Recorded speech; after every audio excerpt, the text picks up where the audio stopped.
I have a sponsor who has a sponsor who has a sponsor, and I have the utmost privilege of sponsoring lots of women. According to how it works, I'm to tell you in a general way what it used to be like, what happened, and what it's like now. So let's give it a whirl.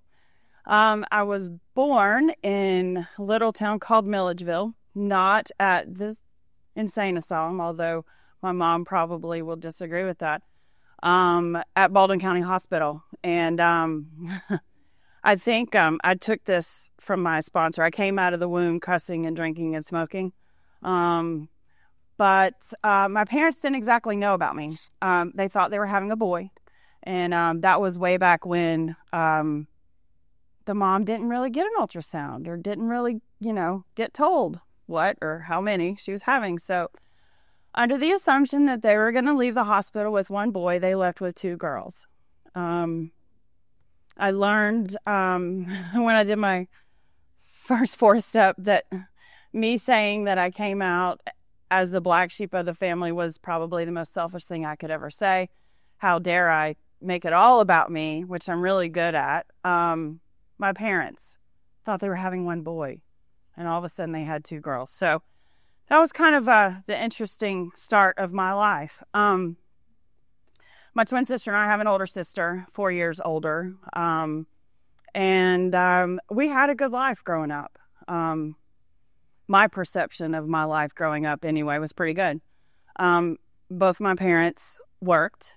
They took us to church every Sunday and every Wednesday and every other day. It seemed like that the doors were open. And I was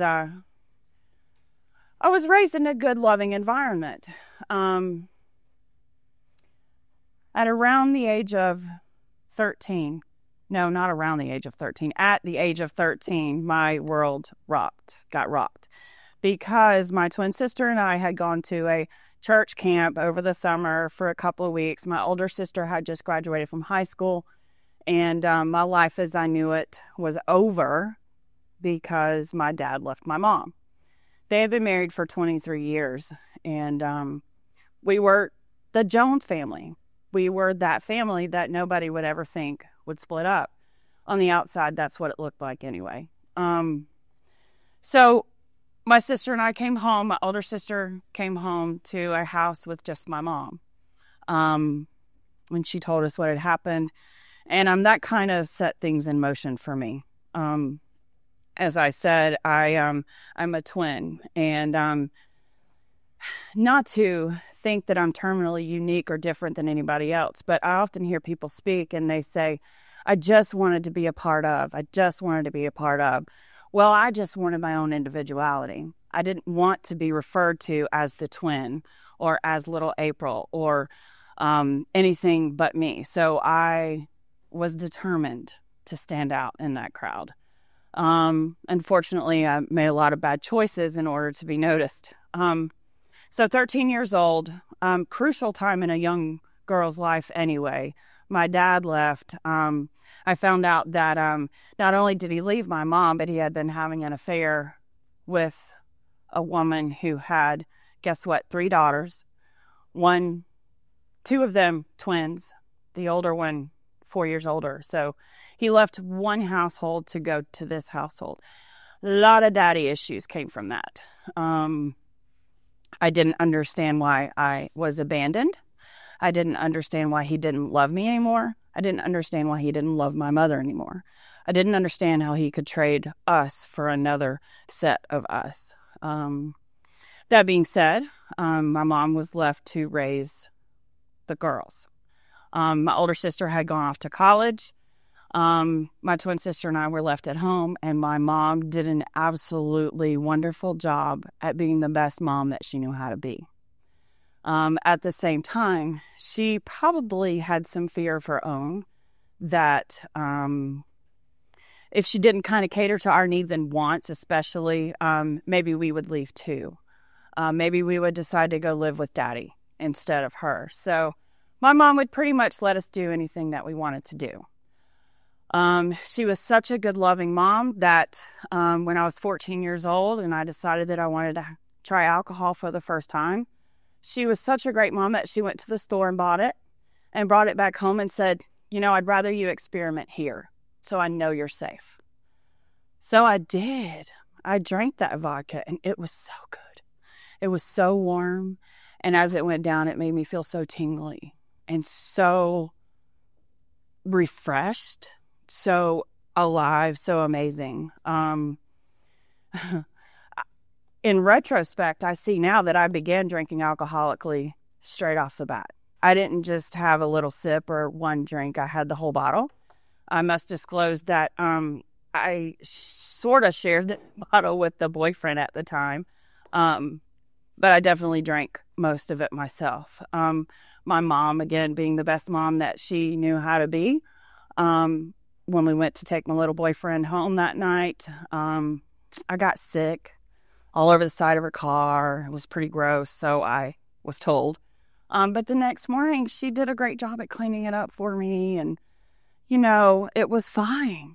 It was fine. And again, everything I've learned about my drinking career has been in Alcoholics Anonymous. It has been absolutely in retrospect, because at 14, when I drank that bottle of vodka and I got sick, I didn't know that I was an alcoholic. Now I know that I was an alcoholic. So the next morning was Saturday, and I kind of laid around all day. You can imagine how terrible I felt. And it was a little while before I drank again. I was 14. I couldn't exactly buy it. But guess what, y'all? I am a trumpet player, or was. I shouldn't say am. And so at 15, I got an opportunity to go to Europe with the marching band. How cool is that, nerd? Going to Europe, right? I'm going to go to Europe. I'm going to play my trumpet, and heck yeah, we're going to have a big party. So we were told, yes, there's not really a drinking age in Europe. Yes, again, we understand that you're going to experiment with this alcohol that's over there. You're only allowed one drink at dinner, and you're not allowed to buy any when we stop at the stores. Don't tell an alcoholic they can't do something, right? So what I would do, 15 years old, what I would do is I would have my drink at dinner, and I would have your drink at dinner, and I would have your drink at dinner. And because there were people that didn't want their drink. What is that all about? I didn't understand that. So I had everybody's drinks, and I bought the candy at the store that had the liquor in it, because that wasn't buying the liquor at the store, right? That was my way of manipulating around that rule.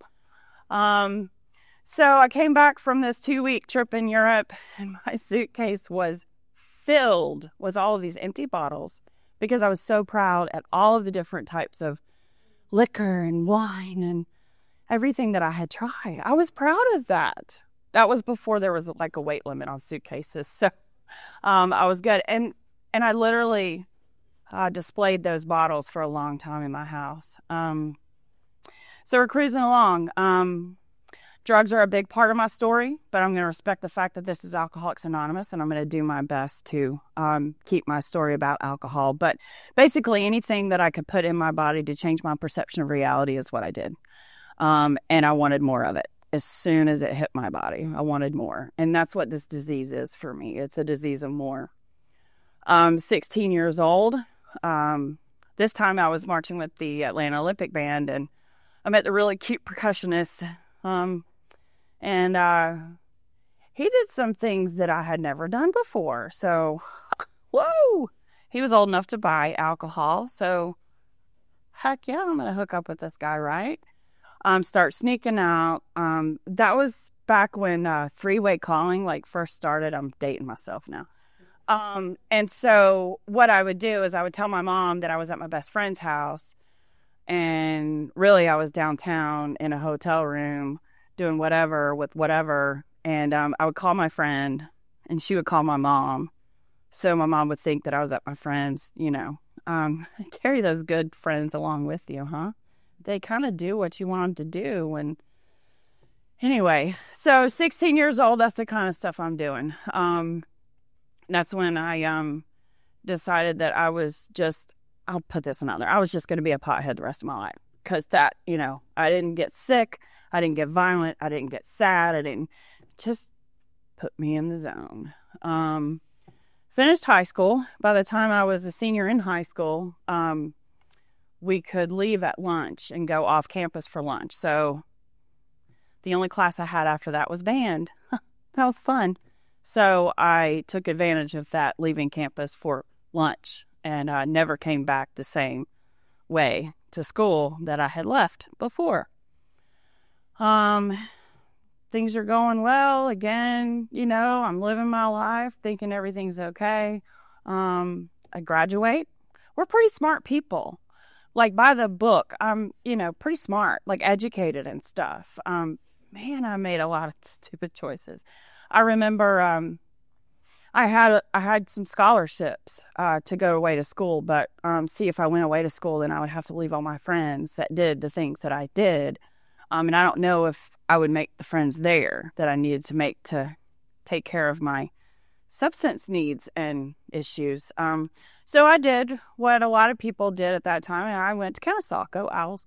And it was nothing but partying. I wouldn't remember where I parked my car. I wouldn't, if I made it to class, I think I went to class. Let's just put it like that. I didn't do very well at all. So, except I excelled at the partying scene, and then I thought, this is what everybody does their first year in college. Everybody parties. I'm not hurting anybody. I'm not doing anything wrong. But I kind of started to have a feeling that maybe I should go somewhere else. Maybe I should pursue that music career that I thought that I wanted, because I need to play for the Atlanta Symphony. So I now know that I took my first year graphic. Went down to Columbus, Georgia. Took a boyfriend with me who was a dealer. Why not take him with you? Guaranteed, I would have what I needed. Got down there and met all kind of other interesting people that had all kind of different pharmaceuticals and all kind of different things. And life was beautiful. So I think I spent maybe 2 quarters. They were quarters then. 2 quarters at school. And this guy, he was a freak. He would get mad and angry and accuse me of doing things. How dare him? And so that didn't really work out at all. He called my dad, who I was so pissed off at because he abandoned me. I hadn't spoken to him in a few years. So this boyfriend calls my dad and says, your daughter is off the rails. She is doing this, and you need to come and get her. I'm like, of all the people in the world, you called my dad? Who cares about but my dad did the one thing he knew how to do, and he came and rescued me. Within a few hours, he was in Columbus, Georgia with a U-Haul, ready to take me and my stuff back up here. That was a great plan, right? No, not so much. Because guess what I've learned in Alcoholics Anonymous? Wherever I go, there I am. So the people may change, the city may change, the apartment, the house, the school even may change, but I'm still there. I'm still the same. I'm still doing all kinds of things, mind-altering substances, of course, drinking when I could, but still not being of age yet. It was easier for me to do all the other things. So I moved back up to Ackworth, and I was a server, and I had been waiting tables at the Longhorn down in Columbus, and so it was easy for me to just transfer up here to the one at Town Center. I don't know if any of you in here have ever worked in a restaurant, but that is an excellent place to buy things and find things and be with other people like you or that were like me. So it wasn't long at all before I found the right friends, hung out with them. But see, this guy came in, and he was pretty cute, and he would leave me really, really good tips. And so I'm like, oh, there's a keeper. So all of a sudden we're dating, and all of a sudden I'm pregnant. I'm 19 years old, and I was pregnant, and I thought, maybe this will fix me. I won't do anything to harm this baby. So for at least 9 months or so, this is my chance. This is how I'm going to stop doing all this crazy stuff. I wish I could say that I went through that pregnancy without drinking or drugging, but I did smoke some. Luckily for me, she's only a little flaky sometimes. She came out fine. And what do you do when you're in the Bible Belt? You get married if you're pregnant, because you can't be pregnant. That's not how I was raised. So got married, had a baby, played house. It was wonderful. It was absolutely wonderful, except one thing. I am not cut out to be a housewife at all. I'm not cut out to be a stay-at-home mom at all. I've got that inside, I gotta go, I gotta do. I can't be here all day. And you're definitely not going to tell me what to do. So played house for a few years. I found these pharmacies online that would deliver stuff right to my door, and it was fabulous.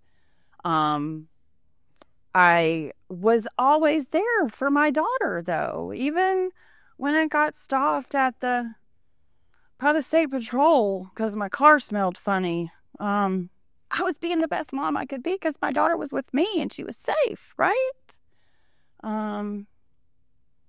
Things progress. He was an active alcoholic at the time, and he got violent. He got mean, and he wouldn't change. See, my pattern is I'll marry him, and if they don't change, if they don't do what I want them to do, if they don't act the way I want them to act or treat me the way I think I need to be treated, then I'm done.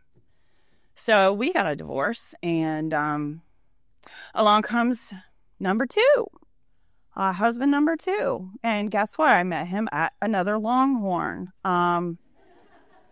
Patterns were so predictable sometimes. And that was a mutual, he looked at me and he noticed that I wasn't all the way present that shift. And so he was like, I know what you're doing. Like, that's literally what he said. I'm like, what do you mean? He's like, I know what you're doing. I was like, okay. So we started hanging out. Drugs are bad. We started hanging out, and I thought, okay, I know I can fix this one.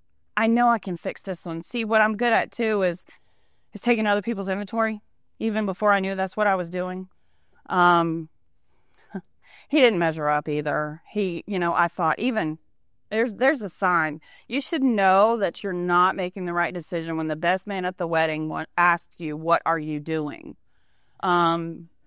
Gave his best man speech and said, I think Amy lost a bet on this one. That's what we're going with. So, red flags. Anyway, I proceeded to marry this guy because, see, he was middle-aged. He didn't have any kids. He never had a stable environment growing up. So I could give that to him, right? I'm the perfect candidate for that. So within a few months, guess what? Another baby coming along. Woo! And by then I was drinking a lot because he's an alcoholic too. There's a pattern there.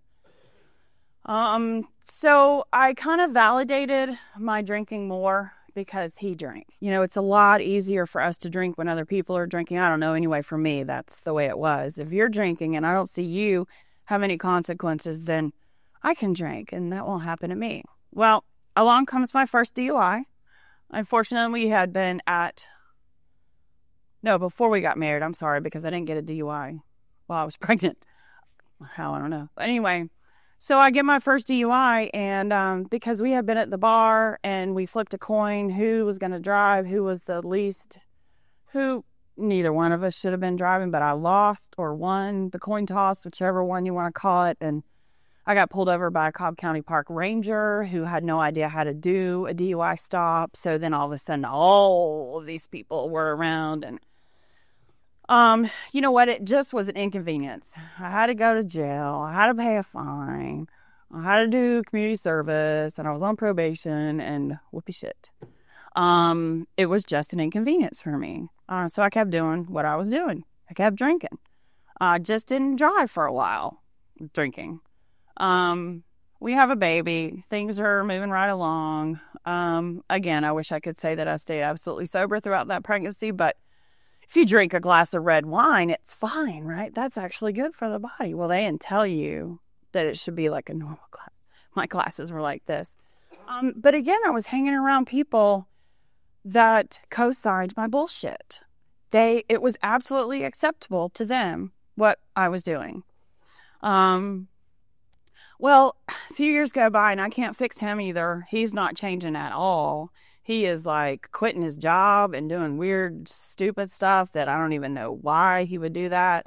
So he had to go. That's when things, I think, really escalated quickly with my drinking, because no longer did I have somebody monitoring what I was doing, because he was doing the same thing. He would, you're drinking too much or whatever, so he wouldn't have to look at himself. And I drank more. That's when I started like blacking out my windows and getting kind of paranoid, and it was getting bad. I went to my daughter's daycare after I had been drinking one afternoon, because that was my pattern again. I would just drink in the afternoon, work for a few hours, drink, and then go pick up my child and be a mommy. I don't remember, because somebody had given me something too, and I took it, and I drove to get my daughter from daycare, and I don't remember my older sister being there. See, I thought baby daddy number 2 was just a jerk, and I thought he just told on me and called my sister to just rat me out. How terrible is that? So my older sister had shown up at the daycare because she knew that I was in no position to pick my daughter up. I don't remember. Apparently she was there. The daycare workers were there. They came out, and I didn't leave with my daughter, but I did go back home, and all of a sudden my mom shows up because, see, y'all, my car had gotten repossessed, because that's what happens when you don't make the payments. And so I was driving my mom's car, my mom being the best mom that she could be. She needs to have transportation for her and the kids. So here, use my car. My mom all of a sudden showed up, took her car from me. How dare her? And within a couple of days, I was served with some papers. Baby daddy number 1 and baby daddy number 2 had gotten together and decided that I didn't need my children. How dare them? Defects got involved. And I played their game for a while. I did. And it was, my case was almost closed. Was like a month away from being closed. And I got a DUI, another DUI. This one was in my garage. Did you hear that? I got a DUI in my garage. See, what happened was I had been drinking all day. And it was my youngest daughter's pre-K graduation that night. And I was really angry because baby daddy number 2 was picking her up and getting her a new dress and getting her hair done. And how dare him do that? That's my little girl. This is her pre-K graduation. She needs to be with me. So I drank. I got drunk because it pissed me off. So I'm like, I'm driving home, and I knew that I was gonna ride with my mom to the graduation, and everything was fine. I get to my house in the garage, close the garage door. I thought it was a good time to clean up my car. So I was cleaning all the trash out of my car, open the garage door, and there's cops. I'm like, oh, hi, how are you doing? My mom had gotten there by that time. She looked at me, she said, oh my God, she's trashed. That's all I really remember about that. But what I was told after the fact was that my other daughter was upstairs, and she heard the garage door open. She heard it close, but mommy never came up. So she thought that someone was going to get her, was going to, break into the house or whatever. So she called 911. That's why the cops were there. They said, I technically can't arrest you because we didn't see you driving, but, oh, that little black car you got there, that explains the call we had earlier about someone driving erratically. Oh, I don't know what you're talking about. Oh, that's fine. So anyway, long story short, I ended up at Paulding County Hospital with banana bags going in because I was very, very, very drunk. I missed my daughter's pre-K graduation. But my older daughter was kind enough to record it for me so she could make me feel like real shit later. I didn't understand why I had to go to jail after they sobered me up in the hospital, and I didn't really understand that at all. I was very angry about that. I probably should add that I had already started seeing someone, even though the divorce wasn't final yet. In my head, we were separated. Anyway, so I get another DUI. DFAC says, well, case closed because, yeah, you're done. Emergency hearing in front of the judge, and rightfully so, the judge took my children from me. I was allowed to see them supervised every other weekend, but there were like 2 or 3 people that I was allowed to see them with. It wasn't enough. I just didn't drink on the weekends I had my kids. That was it. Kept drinking.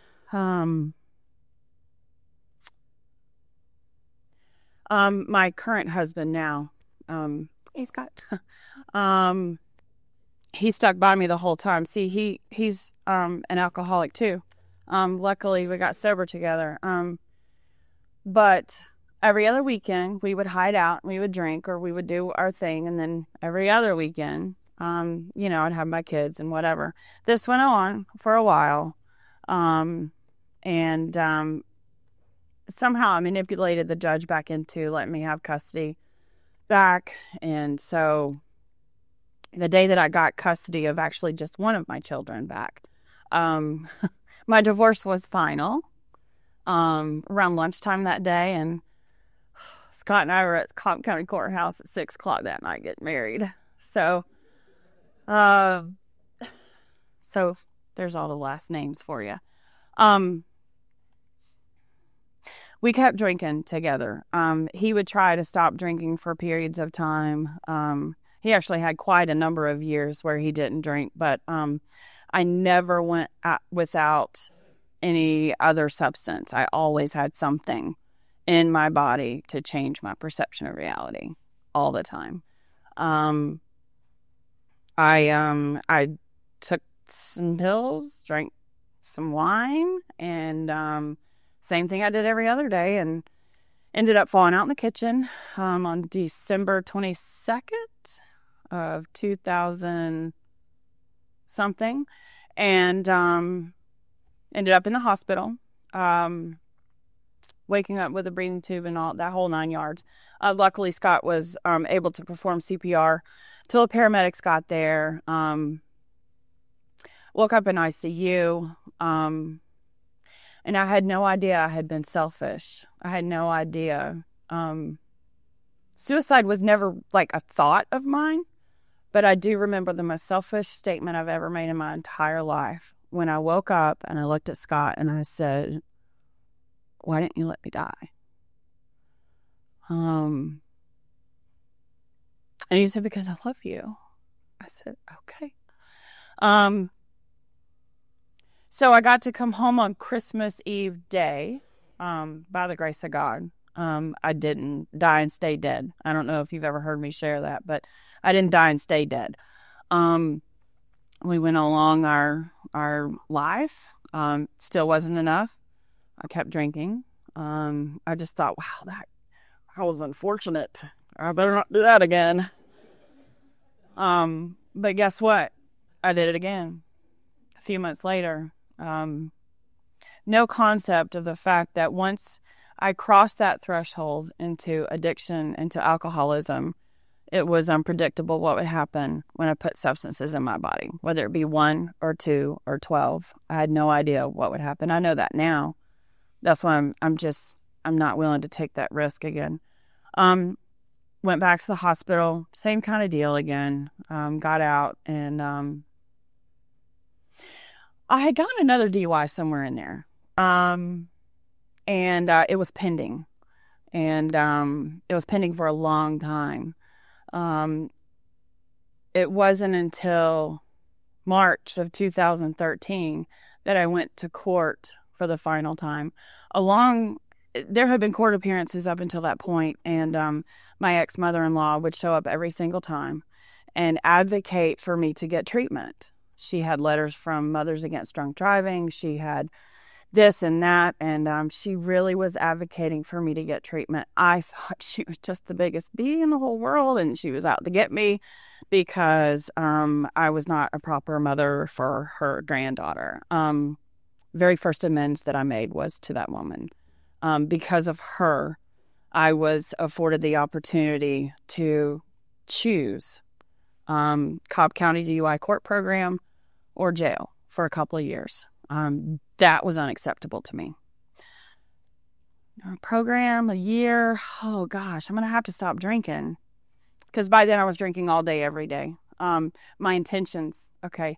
And acceptance is the answer. It says, before AA, I judged myself by my intentions while the world judged me by my actions. Every day when I got up, my intention was not to drink that day. But by 8:30 or 9 o'clock, I was at the store and I'd buy a little 4-pack of wine. I'd come home, drink it on the way home and think, okay, I'm good. Half hour later, I'm back at the store. I literally thought that gas station was going to go out of business when I quit drinking, but they are still there, luckily. They had a really huge wine stock, but whatever. I didn't know that I was at that jumping off point that the book talks about. I didn't know that I could live without. I didn't know that I was at that point where I couldn't live with alcohol and I couldn't live without it. But drink all day, every day. And for me, I quickly found that I didn't like the way I felt when I didn't drink. So, I had detoxed myself a week before the final court date on the other things. I don't recommend that at all. It was terrible. And I went to court and pled. And I knew that going to jail, prison for a couple of years minimum was not an option because I don't play well with others. And so I was afraid if I went to jail for a while, I might do something bad in there. And then I end up in for life and just... So I chose the DUI court program. What that gave me was structure, accountability, random drug tests. You have to go to 4 AA meetings a week. I thought that was all, I have to do this. Oh my gosh. Woe is me. Woe is me. I can't believe I have to do this. I don't belong here with all you people. My check-in feeling word for a while was F you. I'm not like you. I don't belong here. I'm better than you. I'm educated. Oh, yeah. I had graduated from college somewhere in there, y'all. They gave me a diploma. Wow. Anyway, I did some more geographicals and stuff too. But anyway,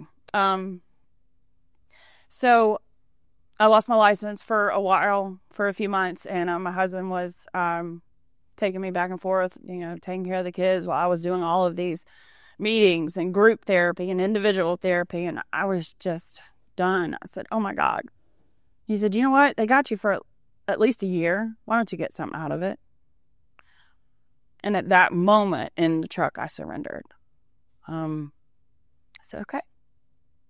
Here's this man that loves me enough to stick with me, who stopped drinking 11 days before I did because he knew I'd go down kicking and screaming. That's pretty freaking powerful stuff.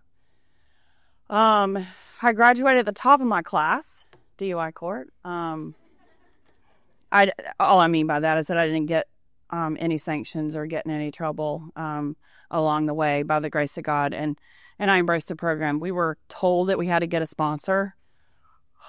So really what that meant to me at that time was get somebody to call this phone line for me and I'll be good.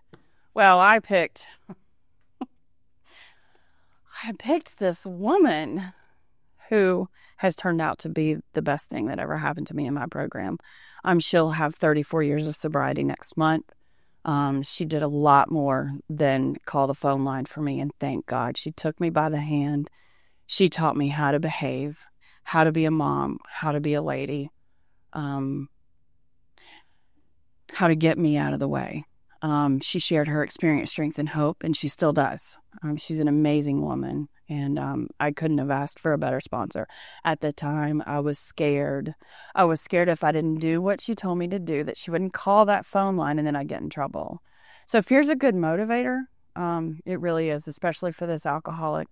But I've learned also that fear and faith in my world don't exist in the same space. For me, if I'm standing in fear, I'm not walking in faith. That's just for me. She immediately, I did have to do some jail time on the weekends. Luckily, I got to do jail time on the weekends. Like, I got to go to jail. Did y'all hear that? I got to go to jail at 6 o'clock on Friday, and I got out at 6 o'clock on Sunday. And my sponsor taught me, you're going to be the best big book you can be in that jail.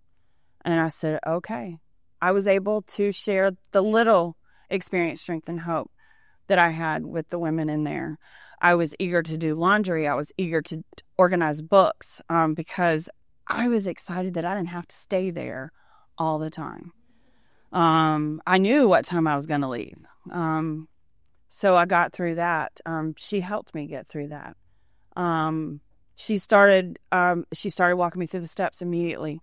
And I told her, I remember saying, I guess I'm powerless over alcohol, but I don't know about that. My life is unmanageable thing. And she said, what do you mean? I said, I have a job, I have a house, I have a car. I can't drive it right now, but, my kids are back at my house. And she said, well, who's managing your life right now? I said, what do you mean? You're in DUI court. I said, oh, Judge Clayton is managing my life right now. She was. And so she was able to help me see how my life was unmanageable when I couldn't see that. Step 2, she came to believe in a power greater than ourselves could restore us to sanity. I didn't understand that I was insane. I didn't understand that my behavior was ridiculous. See, because in the doctor's opinion, men and women drink essentially because they like the effects produced by alcohol. Although they admit it is injurious, they cannot differentiate the true from the false. Their alcoholic life seems the only normal one. I thought everybody drank to get drunk. I thought everybody that drank eventually got a DUI or 2 or 3. I thought those were normal things. I couldn't differentiate the true from the false. My alcoholic life was the only normal one. That sense of ease and comfort that came at once from taking a few drinks, that was me. That's the way it made me feel. And after I felt that, I chased it for years, for 23 freaking years. I wanted that ease and comfort. I found that in the rooms of Alcoholics Anonymous. So back to step 2, came to believe. I didn't believe in shit. I didn't believe in anything. But you know what my sponsor said? You can just believe that I believe. And that was enough. That was enough for me. That was the hope that I needed. Made a decision. She said, it's just a decision. You can wake up every day and make that decision. Wow. That 3rd step prayer relieved me of the bondage of self. I had no idea that that's what I was doing.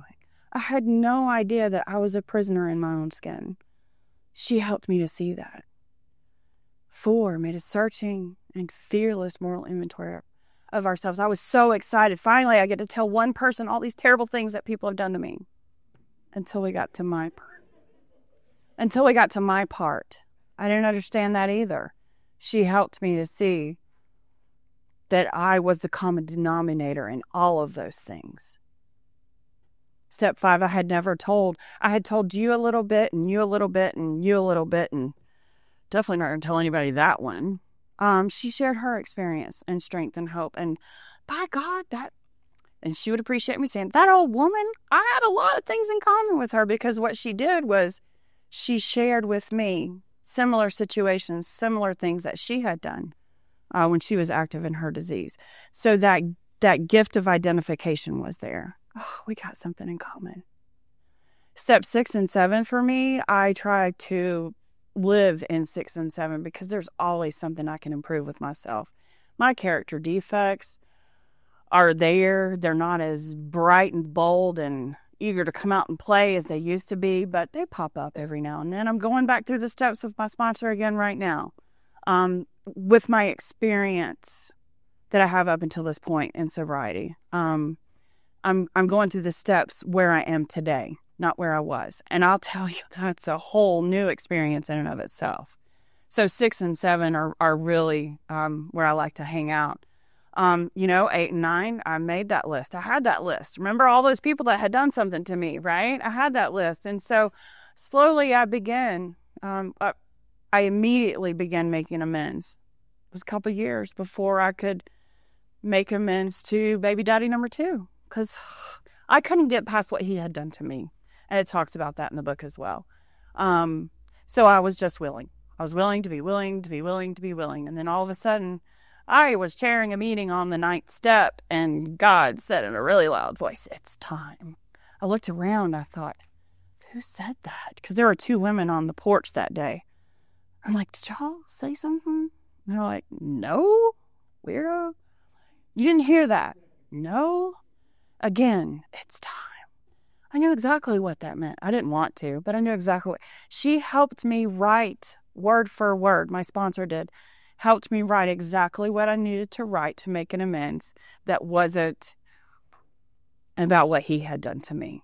Of course, he was the one that, "I got your note. What else do you want to say?" "Nothing. That's all. Thank you." 10, sought through prayer and meditation to improve my conscious contact with God as I understand him today. The God that I understand today is not the same one that I understood when I got sober. He is so big, and he is so amazingly, unconditionally loving of me. And I get some power back. Not really my power, but it's God's. You know what? No, that's 11, isn't it? I just skipped over 10. Continued to take personal inventory, and when we were wrong, promptly admitted it. I screw up. I'm progress, not perfection. I make mistakes, but I can recognize them today because they make me feel really yucky inside. I love that I can rectify that immediately. I don't have to lay down at night with that. I don't have to carry that around with me. I get to give that to God. I just absolutely get to give it to God. I get to ask for forgiveness right away. Now, 11. Okay, we already talked about that one. But 12, having had a spiritual awakening. I had little spiritual experiences all along the way. And I believe that first spiritual awakening was that night in the truck when I said, okay. But I get to carry this message. And my hope is that someone here tonight could relate to something. I had no idea that 9th step promise that says, no matter how far down the scale we have gone, we will see how our experience can benefit others. I had no idea that my sitting in a courtroom, defending myself, seeking custody of my children would ever come back into play in my life. Guess what? Gotten to go to court with other women in the program, fighting for custody for their children, because I know what it felt like to be in their position. What a gift. What a great gift that is. Practicing the principles in all our affairs is the last part of the step. And I love that you have them up here on the wall. I don't always get them perfectly, but I do like them. I know that those are all the things that I want to be. All of those things I try to do. And I was none of those things before Alcoholics Anonymous. I'm going to leave you with one sentence from the foreword of the 12 and 12. It says, AA's 12 steps are a group of principles, spiritual in their nature, which, if practiced as a way of life, can expel the obsession to drink and enable the sufferer to become happily and usefully whole. And that's what this program has done for me today. Thank you for letting me share.